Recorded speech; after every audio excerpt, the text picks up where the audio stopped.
आता ह्यो मोबाईल कोणी कोणी वापरला कमेंट करून नक्की सांगा हा काय. तर हा मोबाईल कनी आपल्याला पूर्णपणे चालू करून कनी एका मित्राला द्यायचा. तर सकाळचं 11 वाजलेलं आणि सानवी आलती शॉपमध्ये, कारण की सानवी शाळा कनी आज लवकर सुटत्या, सकाळी 11ला सुटत्या.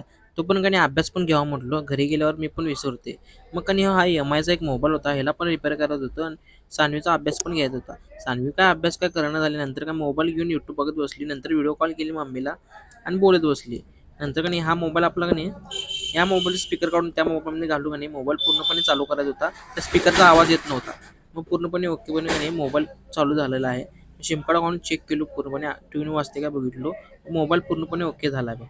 तर जुन्या मोबाईल तर स्पेअर पार्ट आता मिळत नाही, म्हणून त्या मोबाईल स्पीकर मी त्यात घालून ओके पण चालू केले. तर दुपारनंतर घरी जाऊन आलो आणि संध्याकाळी 4 वाजता दुकानात आलो. मी चहा घेतलो, चहा पिलो आणि एक मोबाईल आला आपल्याकडे ओप्पोचा F27 Pro प्लस. तर हा मोबाईल मित्रांनो चायना कंपनीचा मोबाईल आहे हा. पूर्णपणे चायना या कस्टमरने 5,000ला विकत घेतला आहे. मग काय गरम गरम चहा पिलो आणि एक मोबाईल आलता सॅमसंगचा A12. तर मित्रांनो ह्या मोबाईलचा डिस्प्ले आपल्याला बसवता येतो. मोबाईल पूर्णपणे खोललो आणि फ्रेम साफ केलो आणि डिस्प्ले लावून चेक केलो. पहिला डिस्प्ले लावून चेक करायला लागते, नंतर फिटिंग केलो व्यवस्थित रबर लावून. मग 4 तासाने रबर काय लागते. मित्रांनो आता मिनिमम कसा वाटला कमेंट करून नक्की सांगा.